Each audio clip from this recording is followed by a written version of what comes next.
The University of California, Riverside presents Blue, Gold, and Black, the podcast that's dedicated to amplifying Black voices at UCR. I'm Dominique Beale from UCR's Community Engagement and Outreach Unit. In each episode, we'll be talking to UCR students, campus leaders, and community partners to explore the intersection of being Black and being a Highlander at UCR. And I can't wait for you to meet today's guest. Let's get started. All right, welcome everybody to the Blue, Gold, and Black podcast, where we're amplifying Black voices here at UCR. We have a very special guest with us today, Vice Chancellor Brian Haynes. He's going to be talking to us about some of his upbringing and some of his experience throughout his educational and professional career, and how those experiences are helping him with his position here at UCR, and how we are trying to make a better place for our Black scholars here in the UC system, but in particular at UCR. Dr. Haynes, how are you doing today, sir? Doing very well. And Dominique, thank you so much for this opportunity to join you today. Thank you. Really appreciate you making the time for this. So let's just go ahead and get into it. So Dr. Haynes, if you could please just kind of give our viewers and our audience a little idea of who you are, where you come from, and how some of your early childhood experiences kind of shaped your Black identity, if you could, please. So I am a native of Columbus, Ohio, specifically the east side of Columbus, Ohio.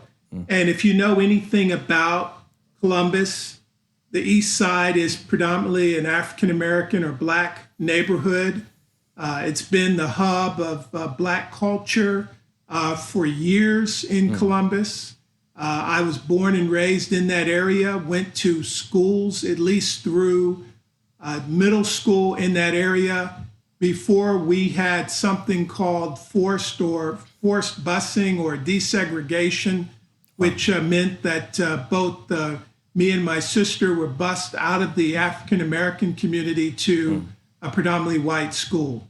Wow. But that's my upbringing, and I'm a proud native of Columbus and the East Side specifically. Yes, sir. And so that's already just a pretty fascinating look into kind of some of your life. And, you know, I think it's very important to be able to look at some of our leaders and kind of understand who they are and where they come from, so that way we can have a better context of the work that they're doing. And in particular, you went through forced desegregation. And I think that should be a pretty eye-opening to our student listeners, that's not that far back in time when we're talking about these things like forced desegregation and things of that matter that affected the Black community. Can you kind of talk about some of your experiences through that forced desegregation? How did it make you feel? What were some of the thoughts in the Black community during that particular time, positives and negatives, if you could, please? Sure.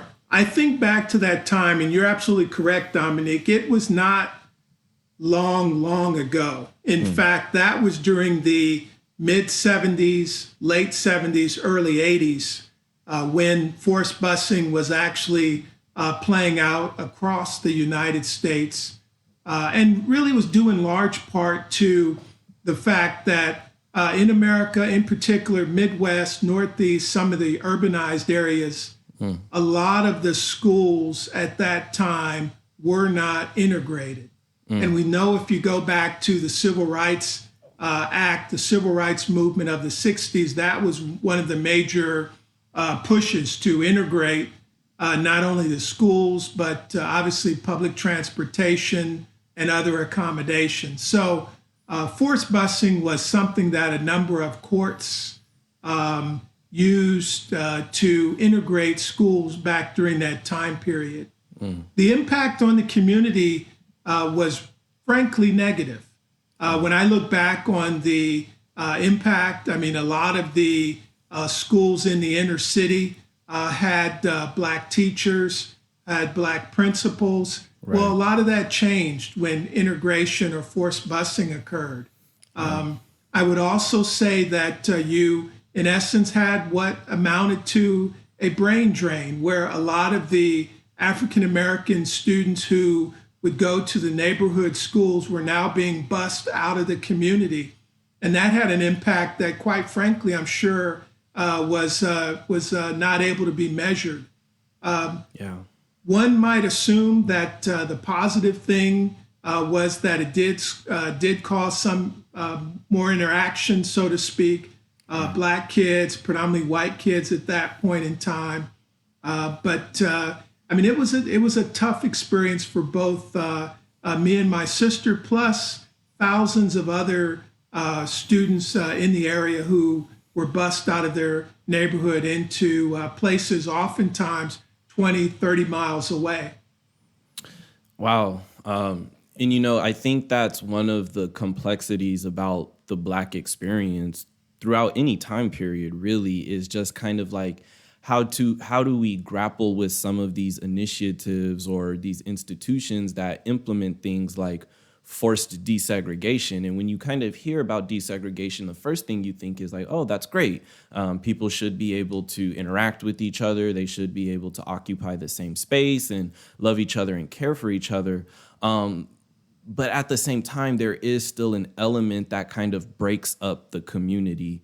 And I think that can be a very hard thing for Black people in particular to deal with. And I think we'll kind of touch back on this concept a little bit more when we start talking specifically about our students at UCR.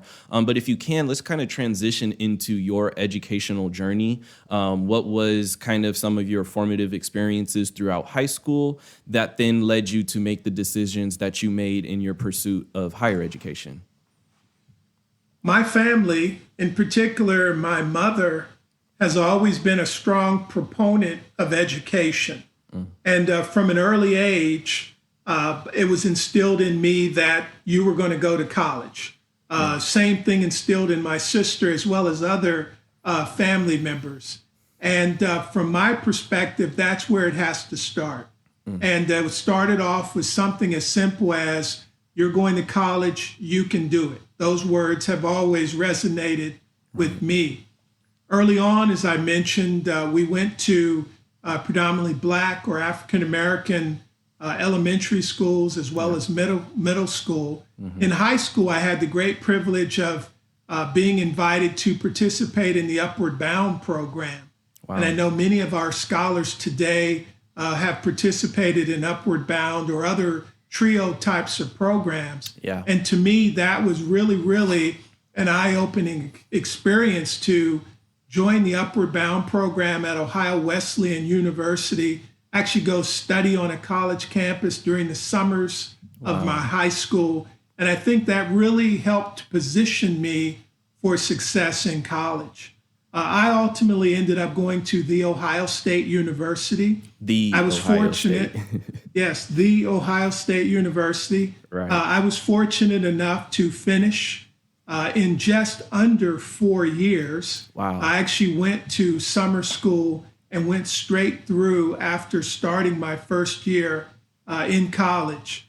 I took a few semesters or quarters off after undergraduate and started a master's program the following fall, and then went straight through a master's program, then a PhD program.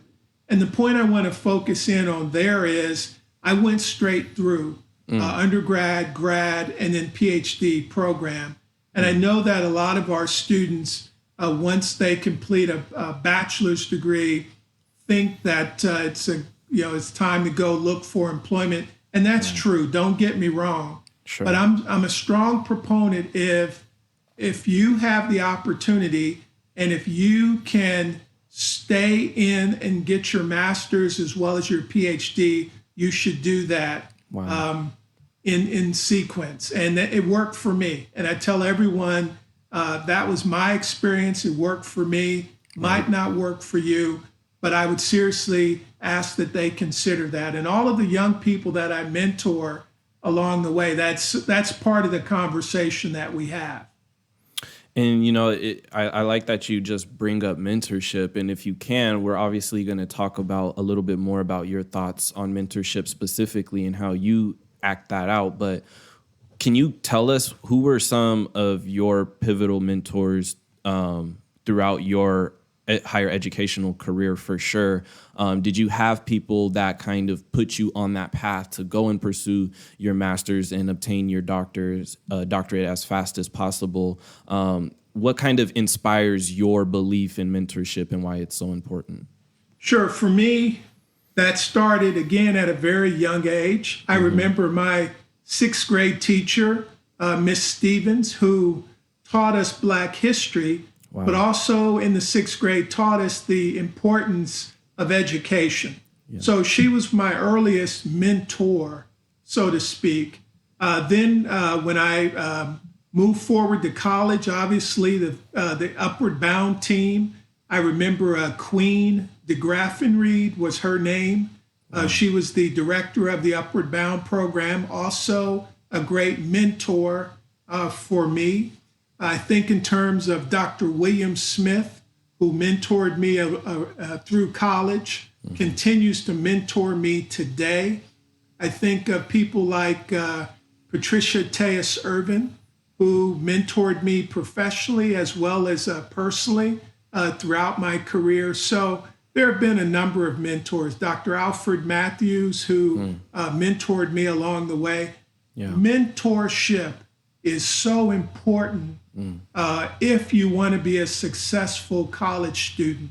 Right. And I just encourage all of our college students to seek out mentors, especially amongst the Black faculty and staff at UCR. Yeah. We want to help.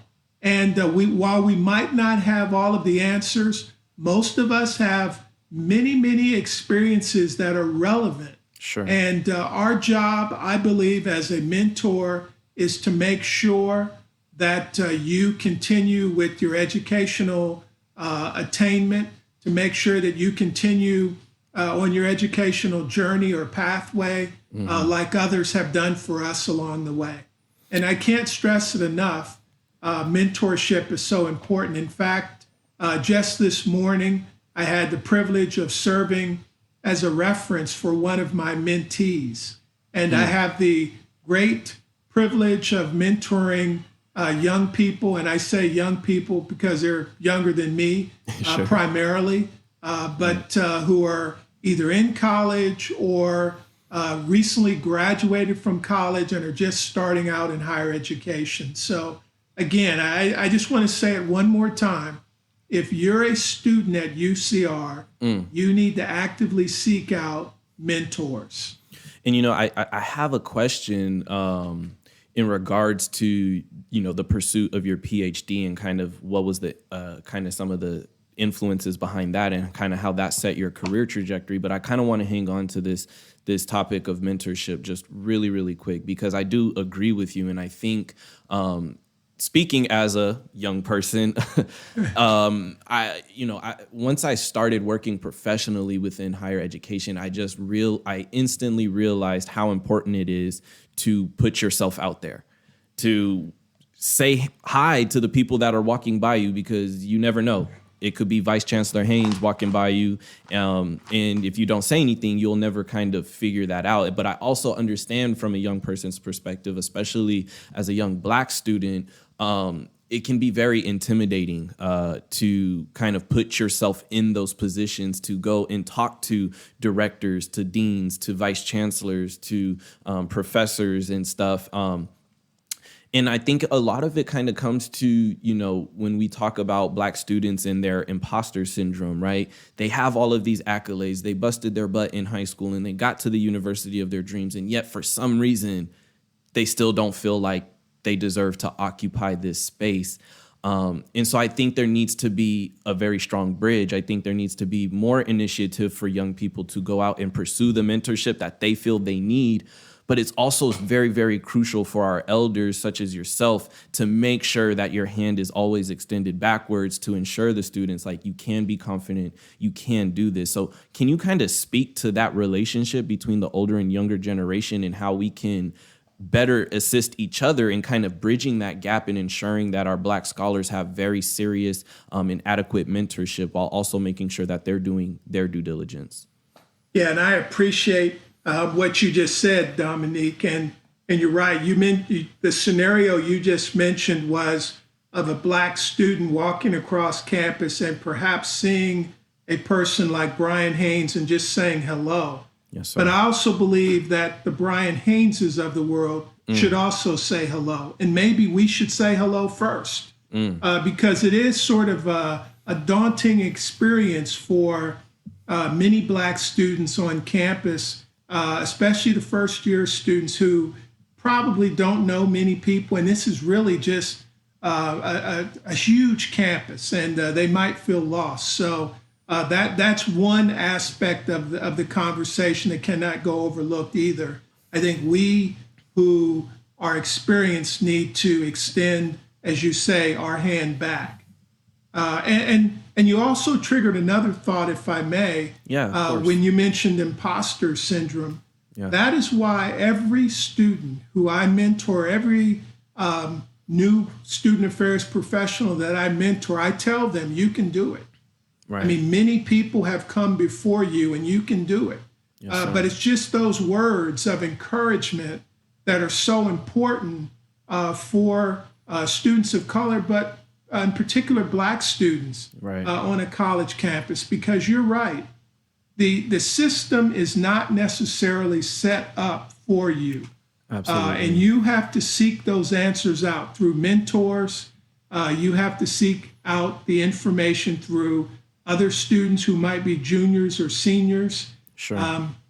You mentioned talking to directors, Dominique, and one of the things that I do even today is there are individuals who I'll just drop an email line to, and just say, hey, can we chat? I noticed you've done X, Y, and Z. But early on in my career, I didn't feel comfortable doing that. But now I'm comfortable doing that. And my point is, oftentimes it starts with something as simple as an email or a phone call. And we're here, and we want to support students. And we will reach back out if students reach out to us. So to me, mentorship is not a passive activity. And really, that's what I'm trying to say here. It's a give and take, and you have to be assertive and actually want the information. You have to want the guidance. It is not a passive activity. Yeah, absolutely. And so I kind of want to come back to this conversation a little bit, but I definitely want to talk to your experience throughout your PhD program. And because even in current times, we hear stories all the times about how Black students that are pursuing these master's and doctorate level degrees, how oftentimes they find themselves as the only Black person in these spaces. And I can only imagine during the time where you were growing up and obtaining your PhD that you faced some of those similar experiences. So can you kind of talk to some of our students who do want to pursue doctorate degrees, who want to pursue other forms of advanced degrees? Can you kind of talk to them about your experiences and some of the things that help push you through some of the struggles that you had to face in obtaining your higher degrees? Well, I'll just start with the initial, the current data. So when you look at some of these PhD programs, and when you look at some of the professional program numbers, even today, the numbers have not changed much from the time I was in a graduate program. Right. And that's another reason I strongly encourage all of our students who can do it to start a master's program and a PhD program to go straight through, because we need you. The world needs you. The country needs you. My experience as a PhD student was really one that was all about leadership. I, along with 3 other Black graduate students, we founded what was called the Black Graduate Council at Ohio University. And our underlying premise was we wanted to help the university increase the numbers of Black students in the master's and PhD programs. So we came up with this idea that who better to recruit Black graduate students than Black graduate students. And so we so we actually started this organization, and I am pleased to say that organization is still operational today. Wow. And it's my understanding, I read in one of the Ohio University newsletters about 3 years ago that the group still engages in similar activities, going out, helping academic units recruit Black graduate students. So for me, that organization really helped me. It grounded me when I was working on my PhD. Also positioned me to work with other administrators on campus, the provost, the president, and others that I've alluded to. Right. So the PhD program for me was all about leadership and looking behind myself, so to speak, and really thinking in terms of how I can help the next generation. And I think we were successful in doing some of that with the formation of the Black Graduate Council. But you're absolutely correct, Dominique, in one point you make. Certainly the reason we felt a need to do that is because the numbers in the PhD programs were so low.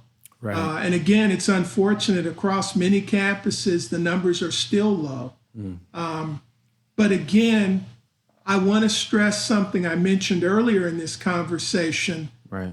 Equity, justice, not a passive activity. You have to take action. And action is the only way to really make impactful change. And so this group, I think, helped to bring about some change at the university. I will also say there were many times that I was the only Black student in class. Sure. I know that happens in the graduate programs today across the country.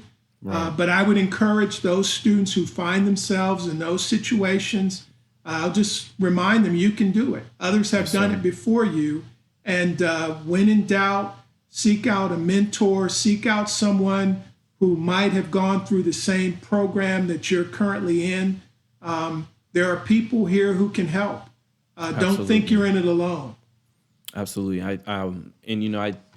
just think that it's so critical when we find ourselves with, people in leadership positions that we want to give students that context, right? If a student knows what Dr. Haynes has gone through and some of his experiences, it makes Dr. Haynes that much more relatable. And maybe I do have the confidence, or maybe I actually can go and knock on the door of the Vice Chancellor's office and actually speak to him and not just get forwarded to, someone else. I think that's so critical. And so just to kind of continue on with your PhD and kind of transition into some of your professional career experience, did you always know that you wanted to work in higher education? I believe when we previously spoke, you said you got your PhD in educational administration. So was working in higher ed or education something that you always knew you wanted to do, or did you kind of find that passion through your advanced degree pursuit? Yes, I actually found that passion through my advanced study. Coming out of high school, I initially thought about law school. But once I started my master's program, PhD program, it just seemed like there were so many more opportunities availed themselves. And I did not know student affairs was even a profession until I started my graduate work. And that's another takeaway for all of our students who will listen to this podcast. Stay flexible. Go where the opportunities are. And it's unfortunate, but oftentimes in our communities, we're sort of pigeonholed because we don't know where all of the opportunities are.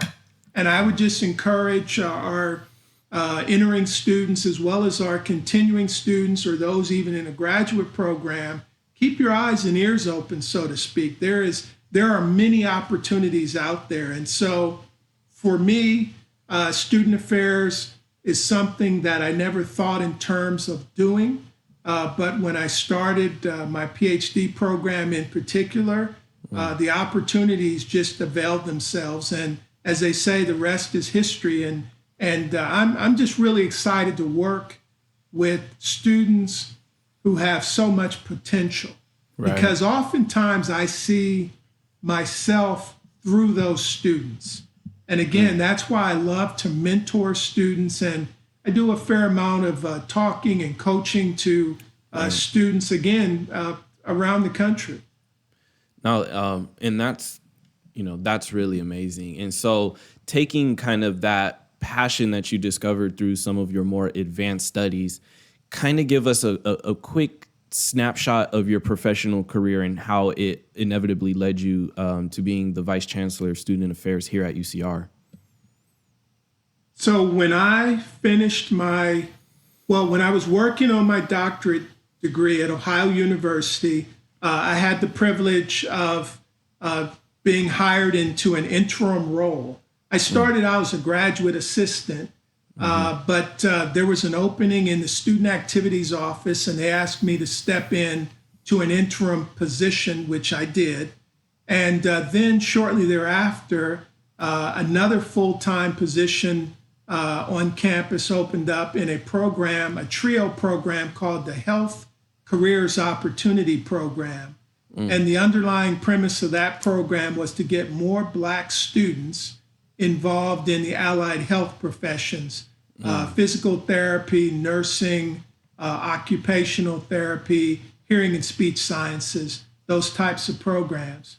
And from that program, I actually ascended to an assistant vice chancellor's position at East Carolina University. And the point in mentioning my experience at East Carolina, as an assistant vice chancellor, given my educational background and experience, I ascended to that role at age 26, which was one of the early or younger AVCs in a role like that. And so I've worked at East Carolina University. I've worked at the Florida Board of Regents. I've worked at Florida International University in Miami, Clayton State University in the Atlanta area, Cal State San Bernardino, Ohio University early on in my career, Gettysburg College, and now University of California, Riverside. And really, it's that passion for learning, that passion for higher education. I view my role something larger than a VC role. I know that my visibility is important, especially for students of color, in particular African American students. So I don't take that lightly. And for me, it's just a passion for working in higher education and trying to give back as much as possible to future generations. Yeah, and in one of our previous conversations, we talked about Dr. Cornel West, right, and his philosophy of Black faces in high places don't necessarily mean that that's for the betterment of the people or for the liberation of the people. And so I think it's very important that you're expressing that you view your role as more than just simply a vice chancellor. Can you please share with our audience, what are your thoughts about kind of that sentiment we discussed about Dr. Cornel West and how you make sure it's important to make sure that you're representing even at an executive level position? Yeah, I think given the low numbers of African Americans, people of color in these administrative roles, especially at R1 campuses, and that's Research 1 campuses across the country, from my perspective, clearly our role has to be larger than quote unquote our role. And you're right, Dr. West, I've had the privilege of hearing him speak before. There are many people perhaps who are in some of these positions who don't view themselves as role models, do not view themselves as mentors, aren't necessarily as inclined to give back. That's unfortunate. And we know that happens. And, I would just say to students who seek out individuals and that happens, i.e. they hit a roadblock because a person might feel that way, a Black person in this case, there are many, many others on campus who do not feel that way. Absolutely. And I'm sure there are others on campus who they can make a connection with, but It's just something you have to seek out. You have to seek these individuals out. Yeah. The good news is with the internet the way it is today, oftentimes you can pull a person's CV or do a LinkedIn search or something along those lines, and you can tell if a person has been actively engaged in the community or actively engaged in activities that might be congruent with your philosophy. So again, I agree with Dr. West and the comment that he made, but I would just say don't let that hinder you. Absolutely. If you are seeking out assistance from a Black person on campus or Black person on another campus. There are others out there who are more than willing to help you. Yes, sir. Beautifully said, beautifully said. So just to kind of dial in as we get ready to close our interview in a few short minutes, just to kind of dial in on some of the work that's taking place at UCR to make sure that future generations of Black scholars are being supported and helped push towards their success. Can you talk to us about some of the current or past initiatives that you have personally been working on in concerning to the Black student experience here at UCR? Sure. And I take the Black student experience at UCR really seriously. And our ultimate goal is to transform the student experience, not only for Black students, but all students at UCR. So what we've been able to do is through primarily ASP is think in terms of innovative programming that meets the needs of today's current Black student. We've also worked with other departments on campus to perhaps increase the number of Black faculty and staff on campus, which also is part of the Black student experience on campus. We've worked with community groups to do similar things. And let me just say for the record, there's a strong partnership on campus with community groups, in this case, primarily African-American community groups off campus. The Greer Concerned Citizens Group is the first group that comes to mind, but there's also the NAACP and other local groups that are doing great work in the Riverside community. And side note, I would encourage all of our students to not only engage in campus-based activities, but community activities as well, especially if you're not native to the Riverside area. So there are a lot of partnerships, and that's really been my approach to really transforming the Black student experience, in this case, on campus, going out, seeking out those partnerships, creating those pathways so that students can connect not only with Black faculty and staff on campus, but community members off campus. Absolutely. And in your experience, since you've been in your role here at UCR, kind of give some of our prospective students an idea of how involved the current generation of Black scholars at UCR is. We've seen our Black scholars from the Black Student Union put forth demands to our academic senate and actually see some change come about from those demands. Can you kind of speak to how you observe the self-advocacy that comes from our Black students to kind of paint a picture for our prospective students? Yeah, I think activism is necessary at this point. And again, I just think back to my career, and I think in terms of the organization that I mentioned, the Black Graduate Council at Ohio University, that's one example. But I was also involved in the Black Student Union while in college as well. I mean, activism is a part of college life. And from my perspective, oftentimes the administration does not necessarily know what the real issues are unless students bring those to our attention. Now, I've been around long enough to know what the primary issues are, but there might be specific issues that we're not aware of. And so I always encourage students to bring issues to our attention before they reach a boiling point or a point of no return. It's so important. That's the way change has always occurred in America and really throughout the world. And again, I've used the word passive, and I'll say it again.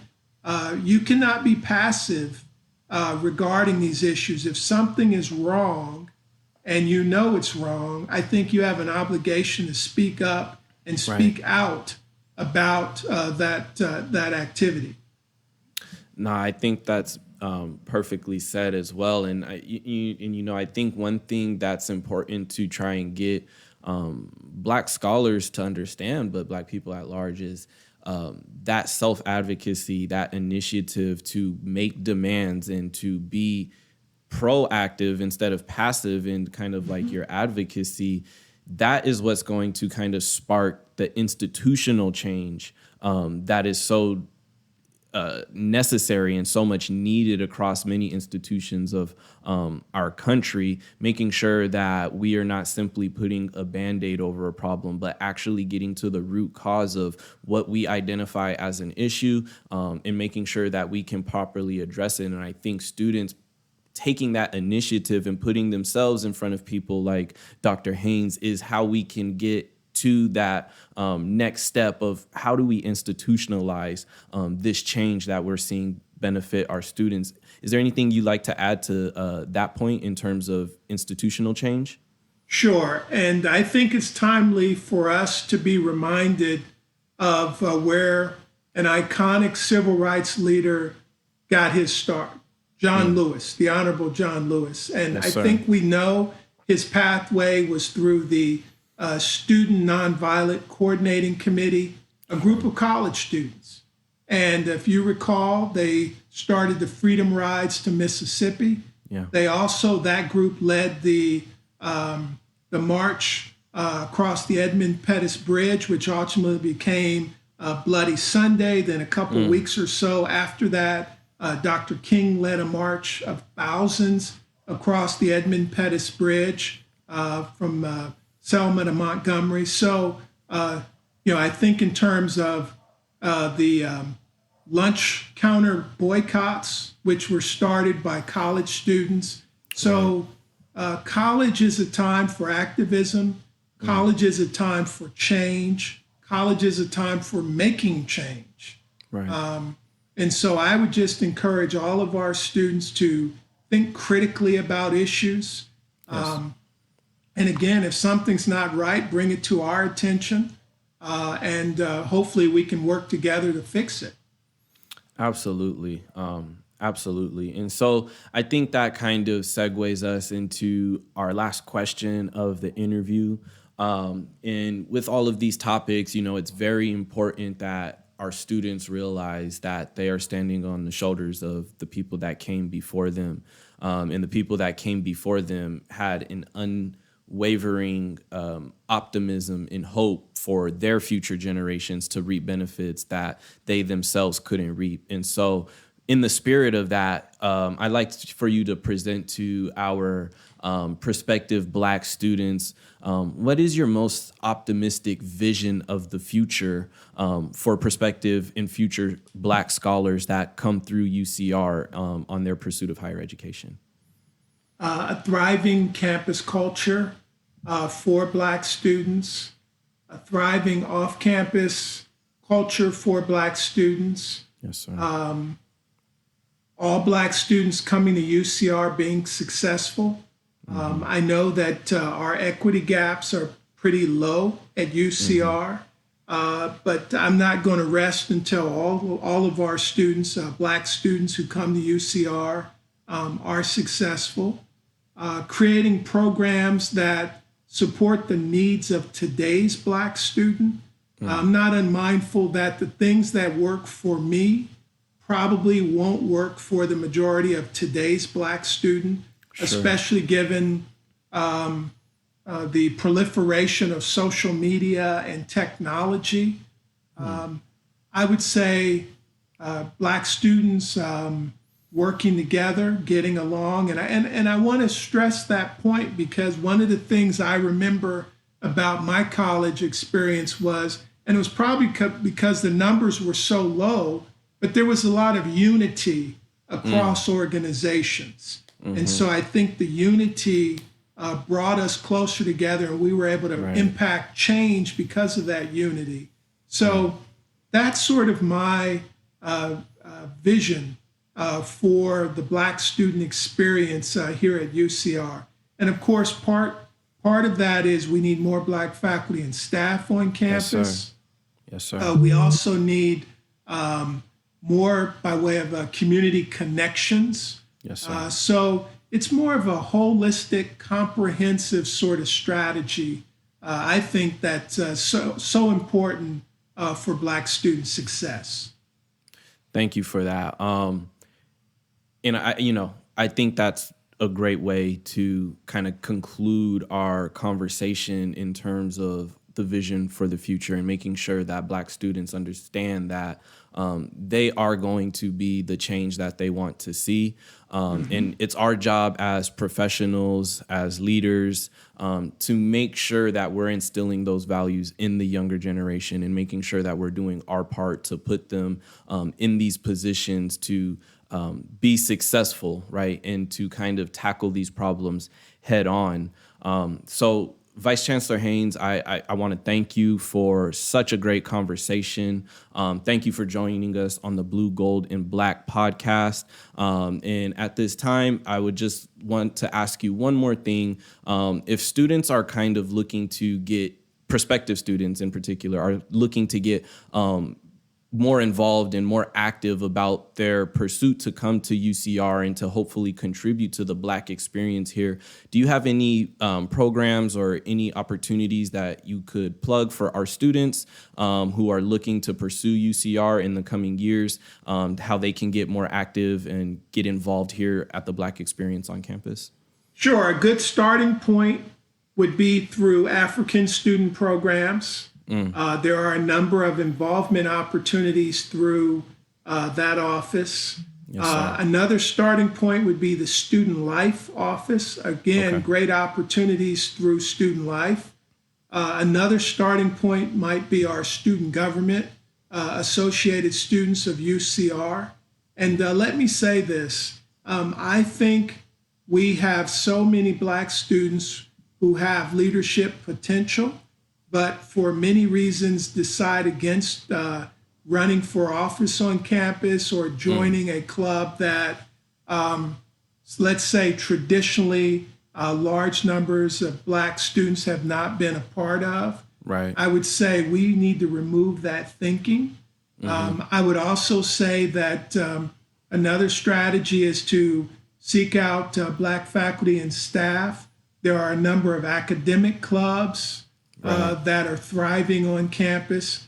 My overarching point, Dominique, is involvement is the cornerstone of excellence on a campus. So you have to be involved in meaningful activities, and those meaningful activities will help you ultimately with retention and graduation and even life after UCR through the networks that you might establish through your involvement. So absolutely, you have to be involved.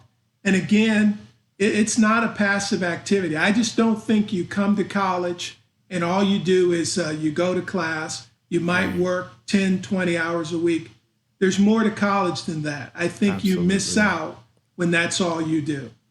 Absolutely. And I when I work with students, I always tell them you need to extract as much value out of your university as possible, whether that means health and wellness, psychological services, career services, mentorship, academic research, job opportunities, networking. I mean, there's so many assets that come on a university campus. And if you're not walking around campus, if you're not knocking on doors, if you're not walking into these offices, you are letting so much value escape your college experience. So I just definitely want our prospective students to keep that mindful. So Dr. Haynes, thank you so much for joining us on the Blue, Gold, and Black podcast. I really appreciate it, your time, your knowledge, your mentorship. And I hope that we can count on you to be a guest to further this conversation in the future. We think you'll be a great addition to come back to the Blue, Gold, and Black podcast. Thank you so much, Dominique. And again, I appreciate the opportunity to speak with you this afternoon. Perfect. Thank you. Thank you for joining us on Blue, Gold, and Black. This program is produced by the Community Engagement and Outreach Unit of Undergraduate Admissions at the University of California, Riverside. Learn more about attending UCR by visiting admissions.ucr.edu, and be sure to check out the description for other useful links and resources. Help support this podcast by liking, subscribing, and sharing. And be sure to check out our podcast videos on YouTube. Catch you guys later.